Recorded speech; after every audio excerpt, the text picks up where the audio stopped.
मोकामा के मर्डर के बाद अब रवि किशन को भी धमकी मिल गई है। मोकामा में दो बाहुबलियों की टक्कर में तीसरे बाहुबली की हत्या से बिहार का सियासी पारा हाई है। विपक्ष और सरकार इस पर वार पलटवार कर रहे हैं, एक दूसरे पर हमले कर रहे हैं कि आखिर किसने बाहुबली दुलारचंद की हत्या करवाई। लेकिन इस दरमियान रवि किशन को भी बिहार से जान से मारने की धमकी मिली। लालू के करीबी रहे दुलारचंद की हत्या से मोकामा में फिर बाहुबलियों की जंग दोबारा शुरू हो सकती है।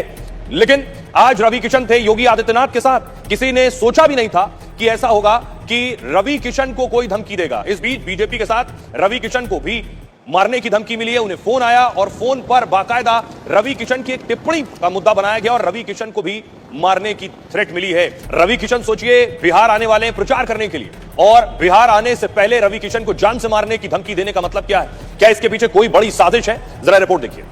मोकामा में मर्डर के बाद बीजेपी सांसद को जान से मारने की धमकी से हड़कंप मच गया है। गोरखपुर के सांसद रवि किशन को बिहार के आरा से हत्या की धमकी दी गई। इस धमकी के बाद से बिहार से लेकर उत्तर प्रदेश में पुलिस एक्शन में आ गई। धमकी देने वाले की तलाश की जा रही है। रवि किशन ने पूरे मामले में साजिश का आरोप लगाया है। अब देखिए जरा, गोरखपुर से बीजेपी सांसद रवि किशन को कौन धमकी दे रहा?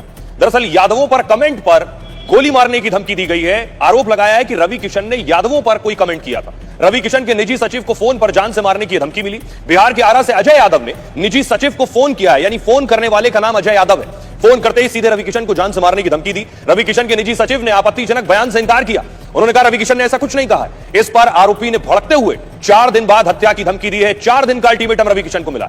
सांसद के सचिव ने पुलिस में शिकायत की है। धमकी देने वाले शख्स की जल्द गिरफ्तारी की मांग की गई है। धमकी के बाद रवि किशन की सुरक्षा बढ़ाई जा सकती है। रवि किशन बिहार में प्रचार के लिए जाने वाले हैं और धमकीबाज को रवि किशन की लोकेशन की भी जानकारी है कि वो कहां-कहां कैंपेन करेंगे। शिकायत के बाद पूरे मामले की जांच तेज हो गई है। रवि किशन ने पूरे मामले को बड़ी साजिश बताया है और धमकी के पीछे किसी बड़े शख्स के होने का दावा भी किया। दरअसल खेसारी और रवि किशन में लगातार बयानबाजी हो रही है। खेसारी लाल यादव ने कहा था कि भूखे पेट भजन होता है क्या? इस पर रवि किशन ने इशारों में जवाब दिया था। उन्होंने कहा जहां सनातन विरोध की बात आएगी, प्रभु श्री राम का मंदिर क्यों बना, यह सवाल उठेगा तो मेरा सगा भाई भी क्यों ना हो, मेरे शब्दबाण से बच नहीं पाएगा। इसमें यादवों को लेकर कोई बयान नहीं दिया था। सोचिए जरा, पूरे देश की नजर बिहार में है एक बाहुबली की हत्या के बाद। लेकिन जिस बाहुबली पर इस हत्या का आरोप लगा है, मोकामा के बाहुबली अनंत सिंह प्रचार में जुट गए। आज वो नजर आए इन आरोपों के दरमियान। 20 साल बाद यहां छोटे सरकार की बड़ी परीक्षा होने जा रही है मोकामा में। और बड़ी बात यह है कि दुलारचंद की हत्या का आरोप अनंत सिंह पर लगा और दुलारचंद की पोस्टमार्टम रिपोर्ट आ गई। आपको बताता हूं कि पोस्टमार्टम रिपोर्ट ने बड़ा खुलासा कर दिया है। दुलारचंद यादव की पोस्टमार्टम रिपोर्ट कहती है कि दुलारचंद यादव की मौत गोली लगने से नहीं हुई थी। बहुत बड़ी बात है, दुलारचंद को गोली जरूर लगी थी, लेकिन पोस्टमार्टम रिपोर्ट कह रही है गोली से मौत नहीं हुई। 3 डॉक्टरों की टीम ने यह पोस्टमार्टम किया।